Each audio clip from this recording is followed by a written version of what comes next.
special. Welcome, Dr. Kirbet.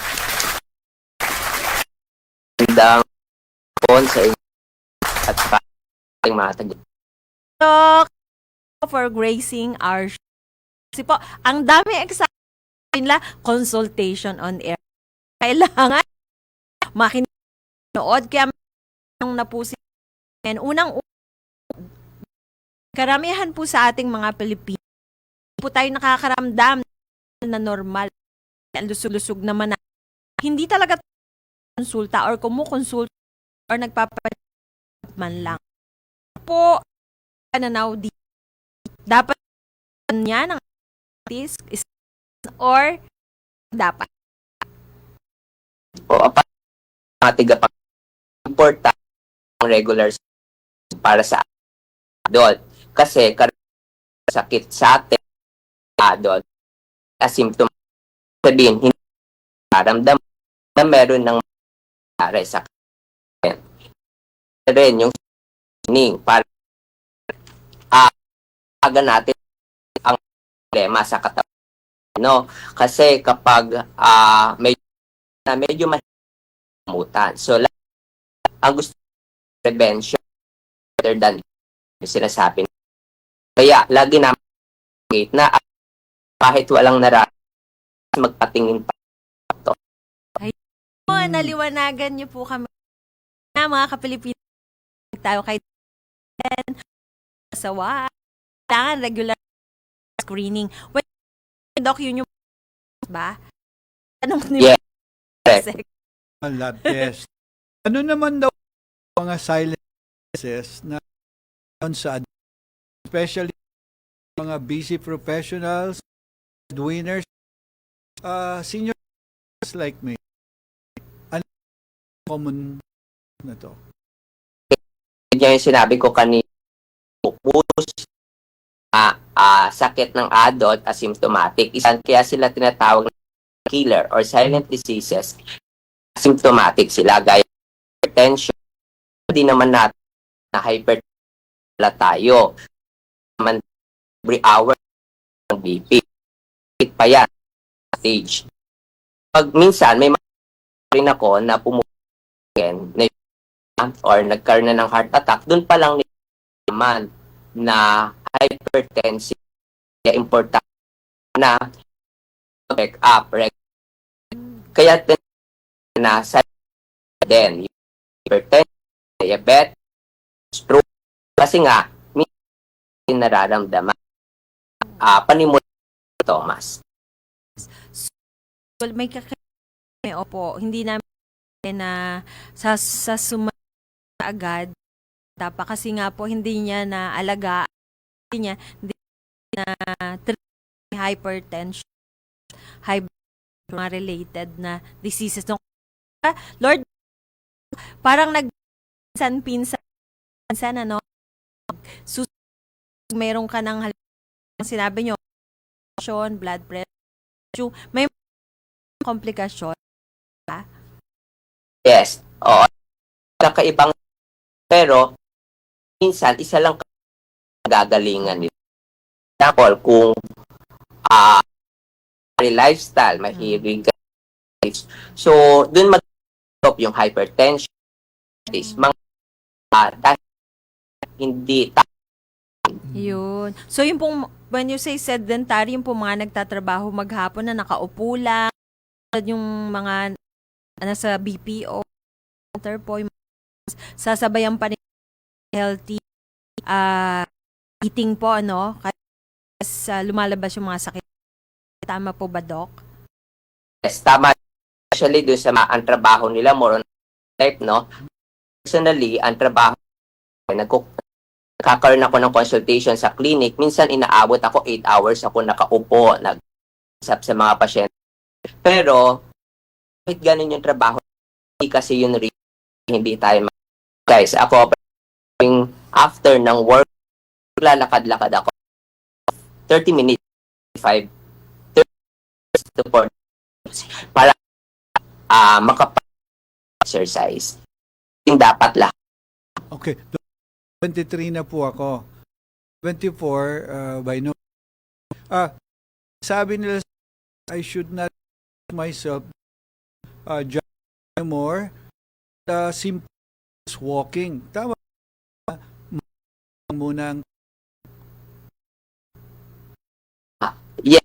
Generally speaking, individual treatment. Ibig sabihin sa pasyente, exercise recommend na.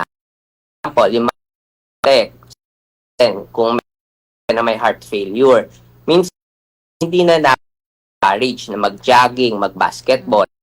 With regard to age, means kung nakita medyo may problem or meron itang problema or may hypertension na uncontrolled, nililimit namin ng exercise. So, individualized profile. Patient.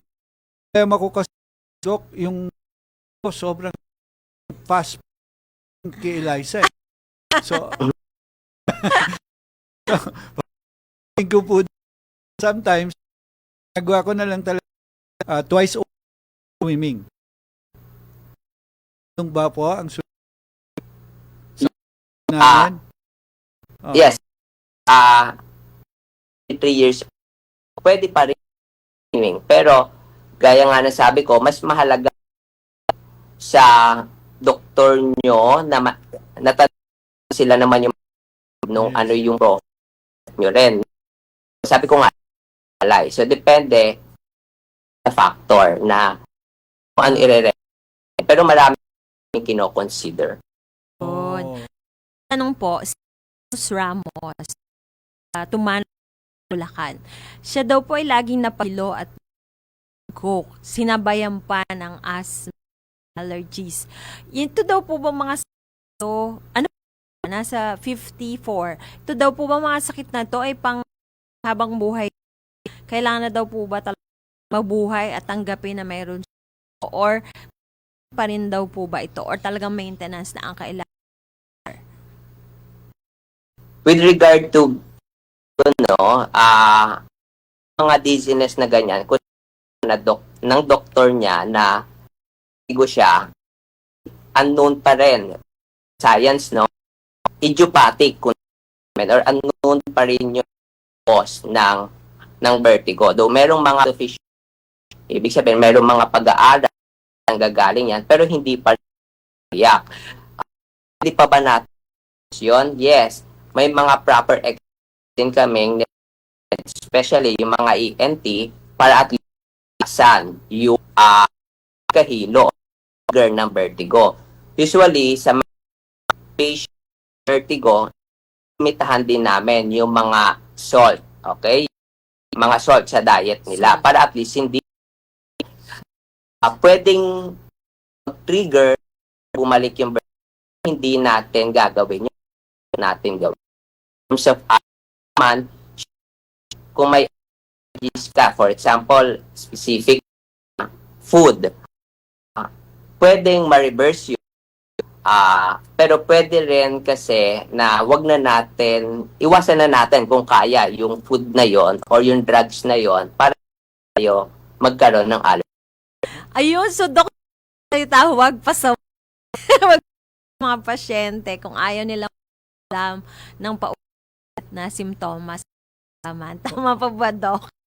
Sinabi wag na maalat, wag di po ba? Pag yung mga food na may alat na, magtiis na. So kasama ang pagiging hindi pasaway at rin sa medical at syempre, konting sakit. Tama, Yusek? Yes. Pero may question dito po si Mario. No? Yung madalas na ang food, fast food, ang kain kayong at the same time long-term effect sa health in the long Yes. Oo, meron talagang mga yan. Mga matatabang yung mga saturated fats, no? Galing sa animals, no? Sa ngayon, sa experience ko bilang doktor, no, nagkalat na kasi foods na yan na yung sa marami na. Kung dati kasi medyo hindi ma-pronounce. Kaya ngayon, may mga nakikita kami, 20 years old, 30 years Oh. old, hypertensive na, meron ng Oh. maintenance, diabetic na. Oh. Siguro, isa sa environmental factor. Yun nga, nagkalat ng fast foods. Marami yes, baka Mm. Oh. nagkakaroon na rin ng sakit. Kaya sa maaga pa lang, nagkakaroon ng hypertension, diabetes. Factor yung mga yan. The social media, speaking of that, ang mga medical tags sa social Oo. media na hindi mo sino ang legit, kung sino ang false teaching at Or kung sino fake yung fake advertisement. doctor advertisement. Paano po kami matalino sa Screen. scrutiny ng mga advice sa social po. Lalo na yung iba ng mga nagtitipid sila na kumonsulta talaga. Doctor physical na ano lang ng mga video about their condition or medical concern. Doc Okay. Allen. Marami na, yes, Opo. thank you. Marami namang sa internet or sa social media na totoo naman. Pero kailangan natin i-consider din na ang pinanggagalingan ng education natin ay galing sa profession, galing sa life sector. Dapat yung mga education din nakikita net natin kung science, mga research, mga doctors, no? Eh, gusto ko lang sa din na kahit yung mga sa hindi na ang ng mga dahil babasa natin knowledge lang. Nandito kaming mga doktor para i-interpret, i-apply kasi individualize ang rate ng pag-diagnose ng mga so hindi dapat kapalitan ng kung ano lang ang ibang interpretations ng pasyente sa interpretation ng doctor. Okay. Ulitin ko na advice at saka warning. Mahihilig lang na mag-scroll ng mag-scroll. Po ngayon nga nag-post sa ating social media, kapag pinanood nyo, akala nyo tunay na Totoo. tunay. Mhm. Yung pala at the end of nung magbebenta ng mga ano-anong gamot. Tapos ano pala siya, AI at saka ginagamit nila yung mga sikat na personalities pagdating sa larangan ng medicine fake. Ganun, Dok. Paano po kayo pong mga sikat na medicine, kayo po ay ginagamit ng AI or ng deepfake? Yun nire-report nyo po ba yun sa sa mga para malaman buong mundo at nyo? Kasi nakikita halatang ginagamit. Kawawa rin po yung mga na individual. Sa akin, no, pasyente,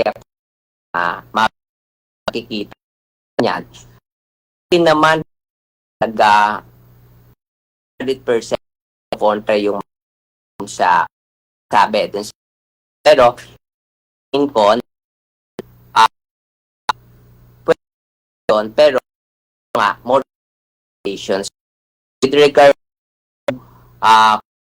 sinusog po siguro problema sa mga doktor hindi namin gagawa mas yung mga in charge ang Mag-regulate.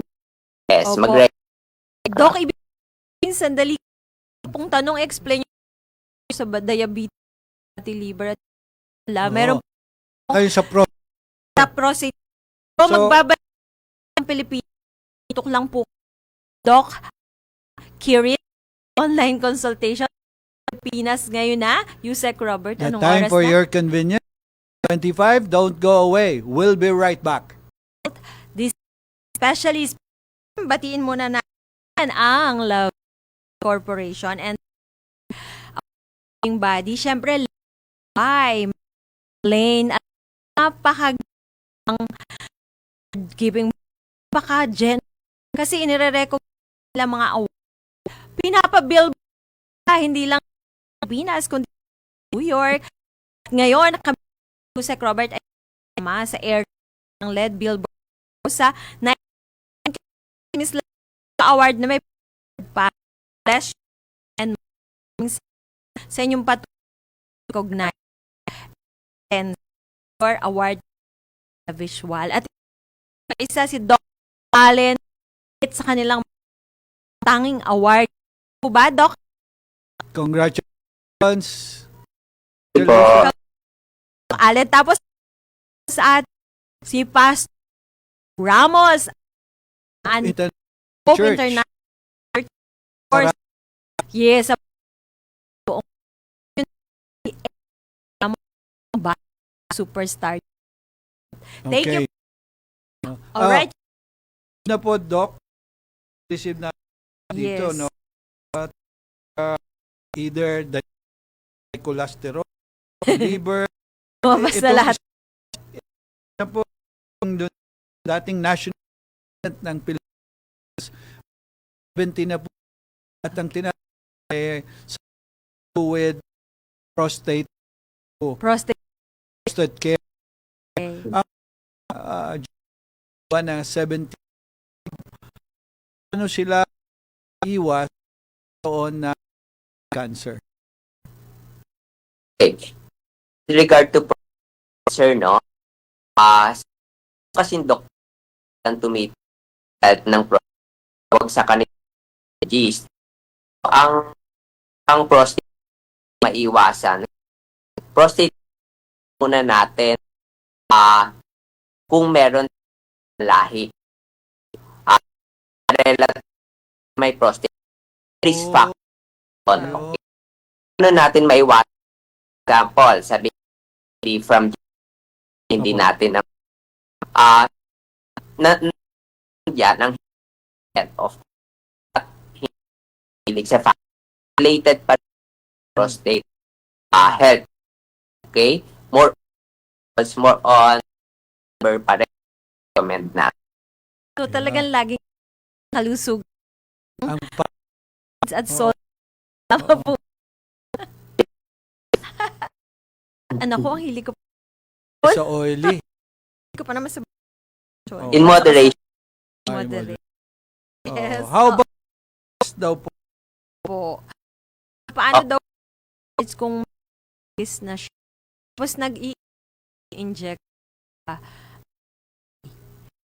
ayun daw pa rin yun, yung puday. Dapat daw kakain siya ng Yan, no? Type ng type 1 autoimmune. Simula nila meron diabetic. Yung type acquired sabihin resist medyo malapit life changes.